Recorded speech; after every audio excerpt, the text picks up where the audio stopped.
तो अभी की सबसे बड़ी खबर आ रही है, जहां एससीओ सम्मेलन में बाज नहीं आया पाकिस्तान। शहबाज ने जयशंकर के सामने उगला जहर। बैठे थे व्लादिमीर पुतिन और जिनपिंग। जी हां दोस्तों, भारत के सामने अपने आप को विक्टिम दिखाने की कोशिश करने लगे शहबाज शरीफ। बताएंगे दोस्तों बड़ी खबर। तो वहीं एससीओ सम्मेलन में भाग लेने नहीं गए प्रधानमंत्री मोदी जी, लेकिन दे दिया बहुत बड़ा संदेश। बताएंगे क्या कहा उन्होंने। तो वहीं कश्मीर में तैयार हुआ आतंकवादियों का काल। अमेरिकी मरीन की तर्ज पर 960 जवानों ने संभाला मोर्चा। इन इलाकों में कर दी गई तैनाती। बताएंगे दोस्तों क्या है इनकी खासियत। तो वहीं बताएंगे ऑस्ट्रेलिया की संसद में घुसे फलस्तीन समर्थक, भवन की छत से लहराए बैनर, जिसके बाद मच गया हड़कंप। तो वहीं अचानक अंबानी जी राहुल गांधी के घर पहुंचे। जी हां, बताएंगे क्या रहा कारण और साथ ही साथ हाथरस भगदड़ मामले में भोले बाबा नाम से प्रसिद्ध उस बाबा की गिरफ्तारी होगी या नहीं होगी, बड़ा खुलासा हुआ है। सारी जानकारियां बताएंगे, बस आप वीडियो के अंत तक बने रहेगा। और खबरों में आगे बढ़ने से पहले भारत देश का पुरजोर समर्थन करते हैं तो वीडियो को लाइक करके, चैनल को सब्सक्राइब करके, बेल आइकन दबा के कमेंट में जय हिंद कहते हुए डिस्क्रिप्शन में दोस्तों व्हाट्सएप चैनल का लिंक है, आप लोग उसको फॉलो जरूर करिएगा व्हाट्सएप पर जाकर। खबर को देखने के बाद तो बात करें पहली बड़ी खबर की, जहां एससीओ सम्मेलन में बाज नहीं आया पाकिस्तान। शहबाज शरीफ ने जयशंकर के सामने उगला जहर। सामने बैठे थे व्लादिमीर पुतिन और जिनपिंग। बता दें, पाकिस्तान के प्रधानमंत्री शहबाज शरीफ ने कजाकिस्तान की राजधानी अस्ताना में आयोजित शंघाई सहयोग संगठन की शिखर बैठक में भारतीय विदेश मंत्री जयशंकर जी के सामने भारत के खिलाफ जमकर जहर उगला।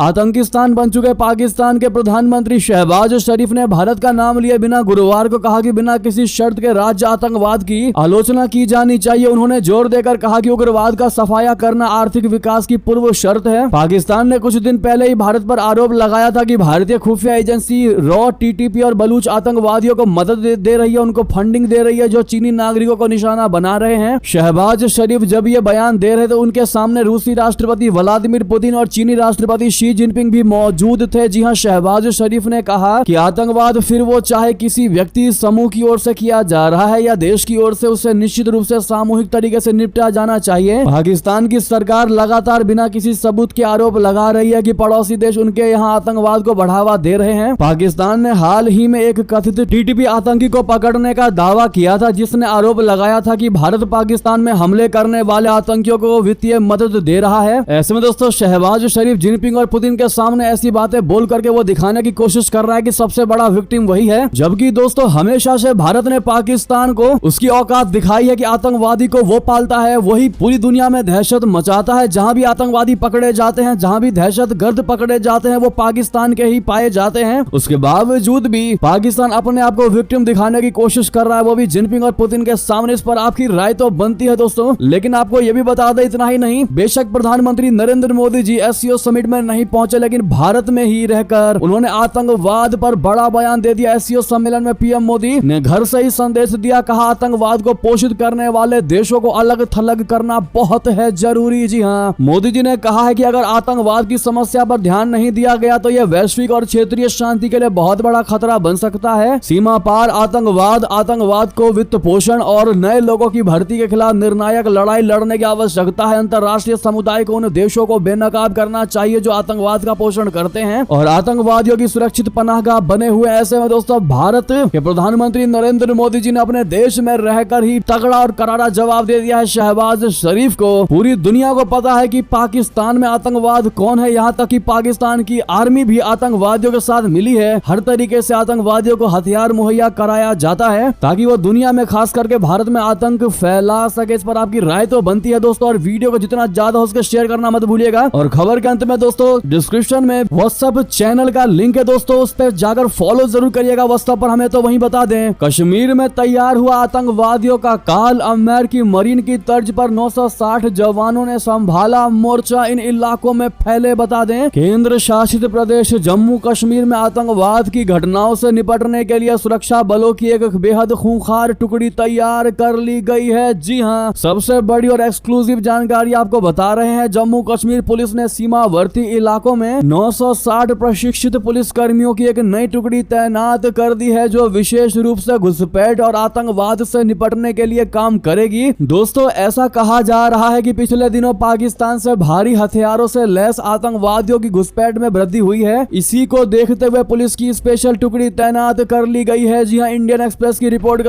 मुताबिक इन 960 पुलिस कर्मियों को अमेरिका की मरीन कॉर्प्स की तरह तैयार किया गया है। इनमें से लगभग 560 पुलिस कर्मियों को जम्मू संभाग के सीमावर्ती इलाकों में और शेष को कश्मीर घाटी में तैनात किया गया है। गौरतलब है कि यह जम्मू कश्मीर पुलिस का पहला ऐसा बल है जिसके कर्मियों को किसी अन्य ड्यूटी के लिए तैनात नहीं किया जा सकता। यानी कि दोस्तों आर्मी की तरह या पुलिस की तरह इन सैन्य कर्मियों को, इन जवानों को किसी अन्य काम पर नहीं लगाया जा सकता जिसके लिए ये बने हैं, जिनके लिए इसको तैयार किया गया है। ये सिर्फ वही कार्य करेंगे और इसी में परफेक्ट बनेंगे। ऐसे में इस कश्मीर में आतंकवादियों के काल को जो तैयार किया गया है भारत की मोदी सरकार की तरफ से, अगर आप इसकी सराहना करते हैं तो good step by the Modi government कहना मत भूलिएगा। तो वहीं आपको बता दें, इतना ही नहीं, सीडीएस अनिल चौहान का बड़ा बयान, कहा तकनीक के युग में युद्ध का स्वरूप बदल रहा है, चुनौतियों के लिए तैयार रहना होगा। जी हां, चीफ ऑफ डिफेंस स्टाफ यानी सीडीएस जनरल अनिल चौहान जी ने सेना के अधिकारियों, जूनियर कमीशन अधिकारियों, जेसीओ और 18 ग्रेनेडियर से आए सैनिकों की एक सभा को संबोधित किया। यह सभा 1999 में कारगिल युद्ध के दौरान लड़ी गई तोलो लिंग और टाइगर हिल की लड़ाई के 25 साल पूरे होने के मौके पर आयोजित की गई। इस सभा को संबोधित करते हुए जनरल अनिल चौहान जी ने कहा कि तकनीकी प्रगति के कारण युद्ध का स्वरूप तेजी से बदल रहा है। देश की सशस्त्र सेनाओं को इस बदलाव को स्वीकार करना होगा। तो वहीं आपको बता दें, अमेरिका और संयुक्त राष्ट्र की आंख में धूल झोंक रहा तालिबान का सरगना हिजबुल्लाह दोहा वार्ता में कर दिया बहुत बड़ा खेला। आपको बता दें क्या खेला किया है इसने। दरअसल कतर की राजधानी दोहा में तालिबान की अंतरिम सरकार और संयुक्त राष्ट्र के अधिकारियों के बीच बैठकें हुई। तालिबानी सरकार ने संयुक्त राष्ट्र के और अमेरिका समेत अंतर्राष्ट्रीय समुदाय से गुहार लगाई है कि वे अफगानिस्तान के बैंकिंग और आर्थिक सेक्टर लगाए गए प्रतिबंधों को हटा लें। तालिबान की इस मांग पर अमेरिका और अन्य देशों ने सकारात्मक प्रतिक्रिया दी है। तो वहीं विश्लेषकों का कहना है कि तालिबान सरगना हिजबुल्लाह अंखुदजादा ने विदेश मंत्री की जगह तालिबानी सरकार के प्रवक्ता को दोहा वार्ता में भेजकर बहुत बड़ा खेला कर दिया है। जी हां, इसे पश्चिमी देश समझ ही नहीं पा रहे हैं, वहीं चीन और रशिया बखूबी इसको समझ रहे हैं। दरअसल अफगानिस्तान के चर्चित पत्रकार और अभी कनाडा में रह रहे बिलाल सरवरी का कहना है कि कुछ महीने पहले तालिबान के अमीर हिजबुल्लाह ने कंधार के गवर्नर मुल्ला शिरीन को वार्ता के लिए पाकिस्तान भेजा था, जिसे इसे बहुत हैरानी के साथ लिया गया था कि एक गवर्नर को किसी दूसरे देश के साथ वार्ता के लिए भेजा गया हो। ये एक ऐसा काम है जिसे विदेश मंत्रालय के स्तर पर निपटाया जाता है। हिजबुल्लाह ने सतर्कता के साथ काबुल के किसी भी प्रतिनिधि मंडल को पाकिस्तान नहीं भेजा। बता दें कि तालिबान के अंदर कंधार बनाम काबुल गुट में आपसी घमासान मचा हुआ है। हिजबुल्लाह कंधार में रहता है और उसी गुट को सपोर्ट भी करता है दोस्तों। तो वहीं आपको बता दें, प्रधानमंत्री नरेंद्र मोदी जी 8 से 10 जुलाई को रशिया के साथ साथ ऑस्ट्रेलिया की भी यात्रा पर जाएंगे। जी हां, ऑफिशियल जानकारी निकलकर सामने आई है। विदेश मंत्रालय ने गुरुवार को बताया है कि प्रधानमंत्री नरेंद्र मोदी जी 8 से 10 जुलाई को रूस और ऑस्ट्रिया की आधिकारिक यात्रा पर जाएंगे। प्रधानमंत्री 22वें भारत रशिया वार्षिक शिखर सम्मेलन में भाग लेने के लिए रूसी राष्ट्रपति व्लादिमीर पुतिन के निमंत्रण पर 8 से 9 जुलाई को मॉस्को में रहेंगे। विदेश मंत्रालय ने कहा कि नेता दोनों देशों के बीच बहुआयामी संबंधों की पूरी श्रृंखला की समीक्षा करेंगे और आपसी हितों के समकालीन क्षेत्रीय और वैश्विक मुद्दों पर विचारों का आदान प्रदान करेंगे। फरवरी 2023 में रशिया यूक्रेन युद्ध शुरू होने के बाद ये प्रधानमंत्री मोदी जी की पुतिन के साथ पहली मुलाकात होगी। तो वहीं इसके बाद प्रधानमंत्री मोदी जी 9 से 10 जुलाई को ऑस्ट्रिया की यात्रा करेंगे। वो 41 वर्षों में किसी भारतीय प्रधानमंत्री की ऑस्ट्रिया की पहली यात्रा होगी। वे ऑस्ट्रिया के राष्ट्रपति अलेक्जेंडर वान डेर बेलन से मुलाकात करेंगे और ऑस्ट्रिया के चांसलर कार्ल नेहमर से भी बातचीत करेंगे। प्रधानमंत्री और चांसलर भारत और ऑस्ट्रिया के व्यापारिक नेताओं को भी संबोधित करेंगे। जी हां दोस्तों, तो वहीं आपको बता दें, ऑस्ट्रेलिया की संसद में घुसे फलस्तीन समर्थक भवन की छत से लहराए बैनर, मच गया बवाल। फलस्तीन समर्थक कार्यकर्ता ऑस्ट्रेलिया के संसद भवन की छत पर चढ़ गए। जी हां, सरकार पर लगाया युद्ध अपराधों में मिली भगत का आरोप। बता दें, ऑस्ट्रेलिया के संसद भवन की सुरक्षा व्यवस्था को चकमा देकर फलस्तीन समर्थक कुछ प्रदर्शनकारी बृहस्पतिवार को भीतर दाखिल हो गए और भवन की छत से बैनर लहराए। इस बीच संसद के एक सदस्य ने गाजा युद्ध को लेकर फैसले से असहमति जताते हुए सरकार से बाहर होने की घोषणा की। 5 सप्ताह के अवकाश के बाद संसद की कार्यवाही के अंतिम दिन हमास के खिलाफ इजराइल के युद्ध को लेकर सत्ता पक्ष और विपक्ष के बीच तीखी बहस हुई। ग्रेट वेरेंडा के नाम से विख्यात इमारत के अगले भाग पर 4 प्रदर्शनकारियों ने 1 घंटे से अधिक समय तक युद्ध अपराध और नरसंहार शब्दों के साथ साथ नदी से समुद्र तक फलस्तीन स्वतंत्र होगा नारे वाले बैनर लहराए। चारों प्रदर्शनकारियों को बाद में पुलिस ने गिरफ्तार कर लिया। तो वहीं बता दें, ब्रिटेन चुनाव में खालिस्तान की हुई एंट्री, विवादित सिख घोषणा पत्र का समर्थन कर घिरे उम्मीदवार क्या है है पूरा विवाद आपको समझा दें। ब्रिटेन में नई सरकार चुनने के लिए गुरुवार 4 जुलाई को वोट डाले जा रहे हैं। चुनाव प्रचार के दौरान लगातार कई तरह के वादे और दावे उम्मीदवारों की ओर से देखने को मिले। प्रचार के दौरान कुछ कैंडिडेट खालिस्तान को सपोर्ट करने वाले सिख मैनिफेस्टो का भी समर्थन करते दिखाई दिए हैं। इसके लिए इन उम्मीदवारों को आलोचना का सामना करना पड़ रहा है। सिख घोषणा पत्र में 10 मांगे शामिल है। इन मांगों में सिखों को आत्मनिर्णय का अधिकार भी शामिल है, जिसमें कहा गया है कि सिखों के पास भी अपना देश चुनने का फैसला लेने का हक होना चाहिए। घोषणा पत्र में ब्रिटेन सरकार से आह्वान किया गया है कि वो अन्य देशों के साथ मिलकर संयुक्त राष्ट्र में इसके लिए आवाज उठाएं। जीबी न्यूज के मुताबिक घोषणा पत्र में यह भी कहा गया है कि सिखों की आजादी की लड़ाई आज भी जिंदा है और पंजाब के लोग इसका समर्थन करते हैं। सिख फेडरेशन ने कहा कि इस घोषणा पत्र में कुछ भी गलत नहीं है। हालांकि फेडरेशन का भी विवादों से पुराना नाता रहा है। फेडरेशन ने पिछले साल कहा था कि सिख मातृभूमि की स्थापना के लक्ष्य पर वो काम करते रहेंगे। ये भारत और पाकिस्तान के 100 वर्ष पूरे होने से पहले उनके विभाजन के साथ होगा। तो दोस्तों वहीं बता दें कि ब्रिटेन में मतदान आधे से ज्यादा हो चुका है। अब जनता के हाथ में है कमान। प्रधानमंत्री के तौर पर सुनक के सियासी भविष्य का होगा फैसला। कौन होगा यूके का नया प्रधानमंत्री, आपको बता दें कौन सी पार्टी जीतेगी। दरअसल ब्रिटेन के आम चुनाव में इंग्लैंड, स्कॉटलैंड, वेल्स और उत्तरी आयरलैंड में 650 निर्वाचन क्षेत्रों के लिए उम्मीदवार खड़े किए गए हैं। मुख्य मुकाबला ऋषि सुनक की कंजरवेटिव और मुख्य विपक्षी नेता कीर स्टारमर की लेबर पार्टी के बीच है। ऐसे में देखना होगा कि ऋषि सुनक की कंजरवेटिव पार्टी दोबारा से जीतती है और ऋषि सुनक दोबारा प्रधानमंत्री बनते हैं, या फिर लेबर पार्टी के विपक्षी नेता कीर स्टारमर जीत पाते हैं। जो भी इस पर आपकी राय है दोस्तों। लेकिन खुशखबरी की खबर भारत के लिए इसलिए है क्योंकि इस बार ब्रिटेन के चुनाव में ज्यादा से ज्यादा भारतवंशी खड़े हुए हैं। भारत मूल के नेता ज्यादा से ज्यादा इस बार चुनाव में खड़े हैं दोस्तों। ऐसे में भारतीयों के लिए वाकई में ये खुशखबरी की खबर है। तो वहीं आपको बता दें, भारत में टैंक फाड़ने वाले गोले बना रहा है रशिया। मोदी के दौरे से पहले पुतिन ने दे दी बहुत बड़ी सौगात। आखिर क्या है मैंगो प्लान, बता दे। प्रधानमंत्री नरेंद्र मोदी जी अगले हफ्ते रशिया का दौरा करने वाले हैं, जैसा कि हमने आपको इससे पहले बताया। तो वहीं इससे पहले रूसी राष्ट्रपति व्लादिमीर पुतिन ने भारत को बड़ा तोहफा दे दिया है। दरअसल प्रधानमंत्री मोदी जी की यात्रा से पहले रशिया ने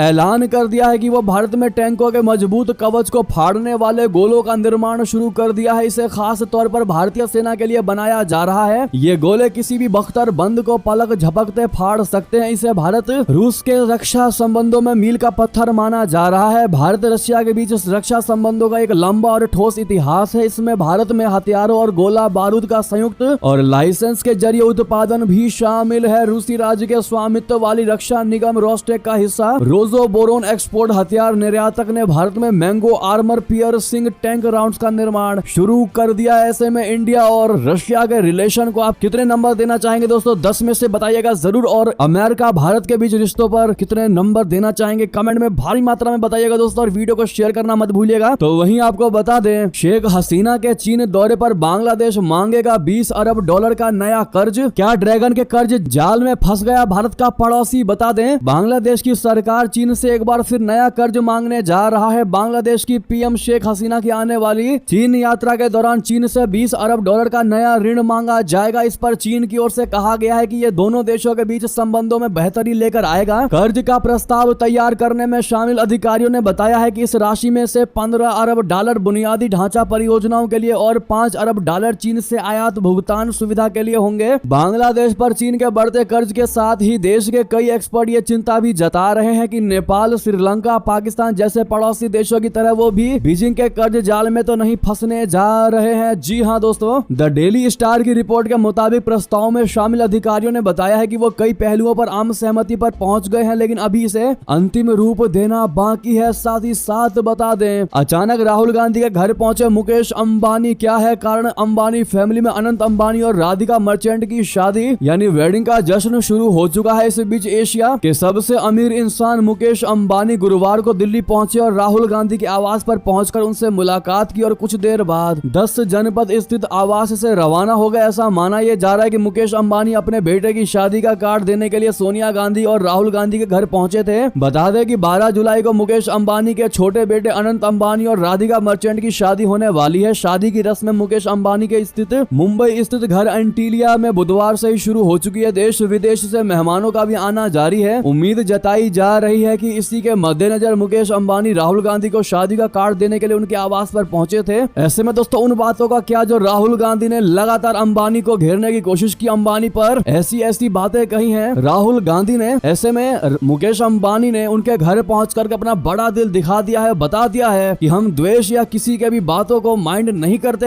हम बेहतरीन और संबंधों को स्थापित करने में विश्वास रखते हैं। दोस्तों इस पर आपकी निजी राय तो बनती है। तो वहीं आपको बता दे, पहले भगदड़ मची, उसके बाद काफिला लेकर फरार हुआ था हाथरस वाला भोले बाबा। जी हाँ, सीसीटीवी फुटेज ने खोल दी इस बाबा की पोल। बता दे, अपने भक्तों के बीच भोले बाबा नाम से मशहूर हाथरस में सत्संग करने वाले स्वयंभू बाबा सूरजपाल के वकील ने बुधवार को दावा किया था कि भगदड़ मचने से पहले ही बाबा भोले सत्संग स्थल छोड़कर जा चुके थे, लेकिन 47 सेकंड के इस वीडियो क्लिप ने बाबा के झूठ पर से पर्दा हटा दिया। दोस्तों बाबा का पर्दा फाश करके रख दिया। वीडियो क्लिप में दिखाई दे रहा है कि बाबा अपने सुरक्षा बलों के भारी भरकम काफिले के साथ तेजी से फरार हो रहा है। बाबा सफेद रंग की कार में बैठा है और उसके आगे पीछे बाइक पर सवार ब्लैक कमांडो उसे एस्कॉर्ट कर रहे हैं। जी हाँ, इंडिया टुडे ने उस वीडियो क्लिप को साझा किया है। कॉपीराइट की वजह से हम आपको वो वीडियो नहीं दिखा सकते, लेकिन उस रिपोर्ट में कहा गया है कि सड़क के किनारे ब्लैक कमांडो को हरकत में आते हुए देखा जा सकता है। उसके बाद बाबा भोले सफेद कार में वहां से काफिले के साथ फरार हो रहा है। बाबा के सत्संग स्थल छोड़ने की जो टाइम सीसीटीवी कैमरे में कैद हुई है वो प्रत्यक्षदर्शियों द्वारा घटना के बारे में बताए गए समय से मेल खाती है। जी हाँ दोस्तों, ऐसे में अब देखना ये होगा कि उत्तर प्रदेश की योगी सरकार इस बाबा पर क्या एक्शन लेती है। क्या इस बाबा को कन्विक्ट बताया जाएगा? तो वहीं आपको बता दे, आईजी ने बड़ी जानकारी दी है कि हाथरस भगदड़ मामले में भोले बाबा नाम से प्रसिद्ध नारायण साकार की गिरफ्तारी होगी या नहीं होगी। तो बता दें, भोले बाबा से पूछताछ या उसकी गिरफ्तारी की संभावना के बारे में पूछे जाने पर शलभ माथुर आईजी ने कहा कि आगे किसी की गिरफ्तारी होगी या नहीं, यह विवेचना पर निर्भर करेगा। जांच में आगे किसी की भूमिका निकल कर आएगी तो कार्रवाई जरूर होगी, जरूरत पड़ेगी तो जरूर पूछताछ की जाएगी। जी हाँ दोस्तों, इस पर आपकी क्या निजी राय होने वाली दोस्तों बताना मत भूलिएगा। बहरहाल ये थी की सारी बड़ी खबरें। आपको हमारी खबर कैसी लगी? आशा करता हूँ बहुत अच्छी लगी होगी। थोड़ी भी अच्छी लगी तो जरूर वीडियो को लाइक करिएगा दोस्तों, और चैनल पर नए हैं तो सब्सक्राइब करके बेल आइकन दबा लीजिएगा। और साथ ही साथ